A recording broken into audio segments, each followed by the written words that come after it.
Hey guys, what is up? My name is Kaylee and welcome back to my channel. Today I'm coming at you with a tag. I was tagged forever ago by Destiny at Howling Libraries. I will link her blog down below. Hopefully she's starting a booktube channel soon. Fingers crossed. It's on the table, maybe. Anyway, this tag was created by Emma Books, who I will also tag down below, and it is the Out of My Comfort Zone book tag.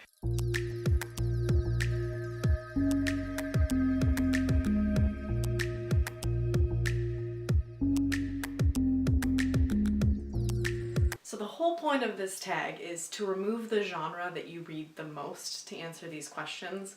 So no shocker here, I am removing fantasy from any of my answers. I think sci-fi still counts, so some of these are sci-fi. But yeah, no fantasy, so let's get started. Question number 1 is a book that is an exception when it comes to genres or elements that you don't typically like. And hard for me, but I'm going with Tim O'Brien, The Things They Carried. I read this in college, so about a decade ago at this point, and I don't like war stories. I don't really care for historical fiction.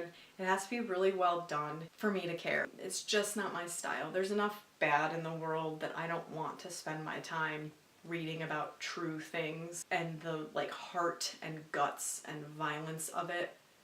But this was such a good story, and I want to reread it eventually, so we'll see if it still remains as good as I recall it being, but it was enough that I actually ended up buying another book by Tim O'Brien called Tomcat in Love, and I read it a long time ago, and it had nothing to do with war, and it was not historical fiction, and it was very different than The Things They Carried.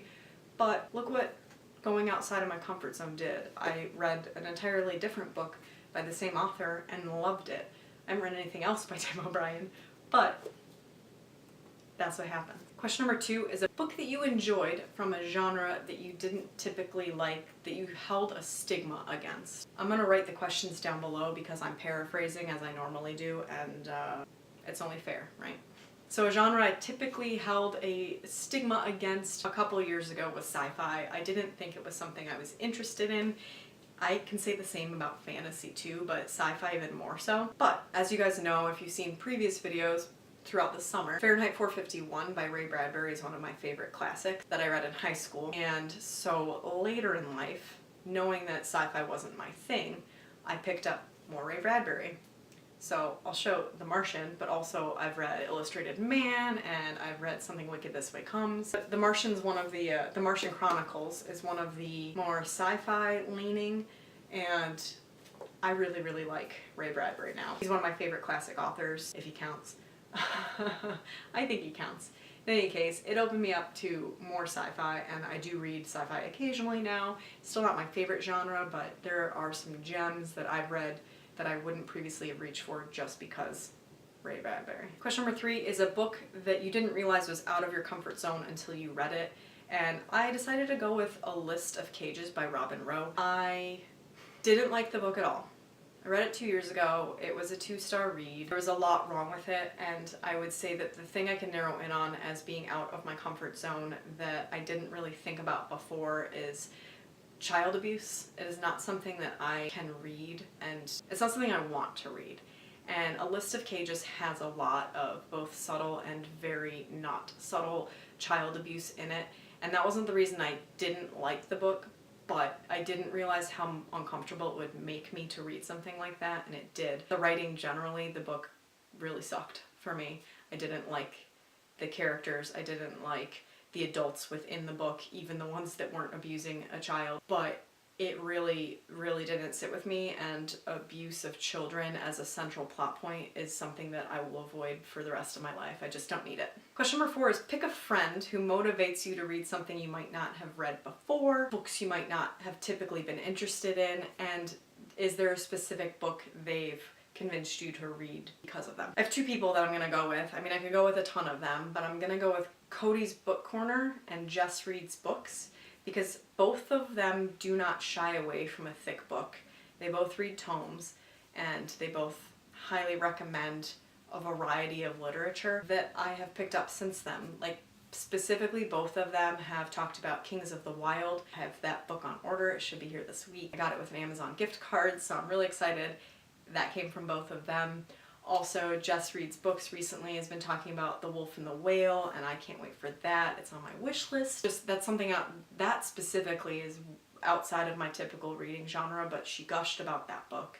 And both have just taught me that tomes don't need to be put aside in favor of reading smaller books for the quantity, because it's about quality. So I have them both to thank for diving into bigger books this year as one of my goals. Question number 5 is a book that is outside of your comfort zone but you would like to read, and I'm going with The Great Alone by Kristen Hanna. I have read The Nightingale, which is funny because I talked about not liking war books. I loved The Nightingale, but it's heavy because it was a war book, and I would assume that once a heavy writer, always a heavy writer. I've heard great things about The Great Alone and I would like to get to it. It's not a priority of mine, but if I have it from the library as an ebook and it's the only ebook available at the time, I'm gonna read it. I'd like to read it eventually. It's just not a priority, but it is out of my comfort zone, which is why it's not a priority. Question number 6 is a book or genre so out of your comfort zone that you'll probably never give it a chance. And I never say never. I don't really like nonfiction, but that's not a shocker. So I'm gonna go with historical fiction romance. I don't really care for romance generally. It has to be really specific and good, like The Hating Game by Sally Thorne is a favorite romance, but I don't really have any other favorite romances, and I really don't care much for historical fiction, again with the exceptions that are very few and far between. Specifically, I can think of the Montague siblings series by Mackenzie Lee, like Guide to Vice and Virtue and the Ladies' Petticoat stuff. Not interesting to me at all. The same can be said for like Stalking Jack the Ripper. It's all historical fiction. Some of it's romance, some of it's thriller, I guess. I don't know. Just not a fan. Never gonna pick it up. Not gonna buy into the hype. I know that people love it. There's definitely an audience for it. I'm just not that. It is out of my comfort zone and not something that I would spend my time doing. That's it. That's the out of my comfort zone tag. If you haven't done this tag, I tag you. I haven't put anyone specifically in mind because I got tagged so long ago and Emma made this quite a bit ago, so I'm not sure who hasn't done it. But if you haven't and you're interested in doing it, go ahead and do it, please. I'd like to know if you do it, and I haven't commented on your video if you've done it. Let me know down below. That's it for me. I haven't done a tag in a while, so it was a fun little one to do. Thanks for being here. Thanks to Destiny again for tagging me.